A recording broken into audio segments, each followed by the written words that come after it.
আন্দোলন শুরু হয়ে গেছে, সফল করেই বিরোধী দল ঘরে ফিরবে। জুলাই সনদের আলোকে সংস্কার বাস্তবায়নের দাবিতে সারা দেশে আন্দোলন শুরু হয়ে গেছে উল্লেখ করে বিরোধী দলীয় নেতা ও বাংলাদেশ জামায়াতে ইসলামীর আমির শফিকুর রহমান বলেছেন, সারা দেশে এখন আন্দোলন চলছে। শুরু হবে কি, শুরু তো হয়েই গেছে। এখন তিলে তিলে সেই আন্দোলনকে সফলতার দিকে নিয়ে যেতে হবে। আজ সোমবার দুপুরে রাজধানীর কাকরাইলে ইনস্টিটিউশন অফ ডিপ্লোমা ইঞ্জিনিয়ার্স বাংলাদেশের মুক্তিযোদ্ধা হল মিলনায়তনে এক সেমিনারে শফিকুর রহমান এ কথাগুলো বলেন। গণভোটের রায়ের বিরুদ্ধে সরকার, সংকটের মুখোমুখি দেশ শীর্ষক এই সেমিনারের আয়োজন করে ১১ দলীয় ঐক্য। রাজপথের আন্দোলন সফল করেই বিরোধী দল ঘরে ফিরবে বলে হুঁশিয়ারি দেন শফিকুর রহমান। তিনি এই আন্দোলনে দেশবাসীকে পাশে চান। বর্তমান প্রধানমন্ত্রী, বিরোধী দলের নেতা, চিফ হুইপ, মন্ত্রী, সংসদ সদস্যরা জুলাই গণ অভ্যুত্থানের প্রোডাক্ট বলে উল্লেখ করেন শফিকুর রহমান। তিনি বলেন, জুলাই আছে, আমরা আছি, জুলাই আছে, সরকার আছে, জুলাই আছে, বিরোধী দল আছে, জুলাই নাই, কিছুই নাই। এই জুলাইয়ের বিপক্ষে অবস্থান নিয়ে সরকার পার পাবে না ইনশাআল্লাহ। গণভোটের গণরায়ের মাধ্যমেই জুলাইয়ের আকাঙ্ক্ষা ইনশাআল্লাহ বাস্তবায়ন হবে। বিরোধী দলীয় নেতা বলেন, আমাদের দেশে বিশেষ করে পার্লামেন্টে যাদের নাড়াচাড়া দেখেন, প্রশ্ন আসে কে দড়ি টানে।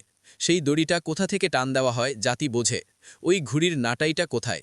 ওখান থেকেই এটা নাড়াচাড়া করা হচ্ছে। এজন্যই অস্থিরতা। একসময় গণভোট হারাম, আরেক সময় না, এটা অর্ধেক হালাল।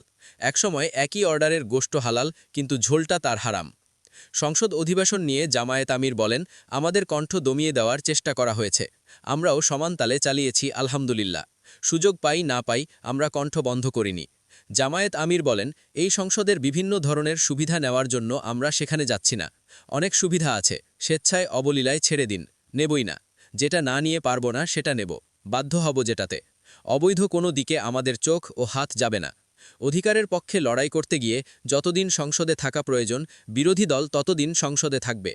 তবে এর আগে সংসদে কারো জমিদারি মানা হবে না। বিরোধী দলীয় নেতা আরও বলেন, আমরা আমাদের সন্তানদের কারো গোলাম বানাতে চাই না এবং কারো পারিবারিক রাজতন্ত্র বাংলাদেশে চলবে জাতির উপর ফ্যাসিজম হিসেবে, তাও আমরা বরদাস্ত করব না। রাজনীতির এই দুষ্ট চক্র ভেঙে দিতে হবে।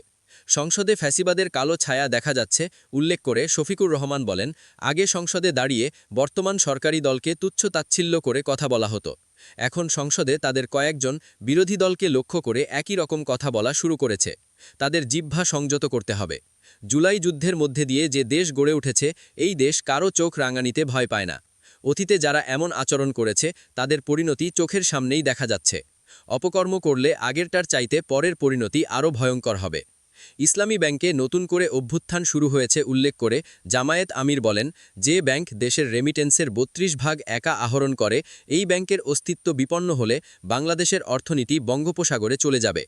তিনি বলেন, সাবধান করে দিচ্ছি, এইটাকে দলীয়করণ করবেন না। যদি দলীয়করণ করেন, ব্যাংকগুলোকে একটার পর একটা জনগণ আপনাদের ছেড়ে কথা বলবে না।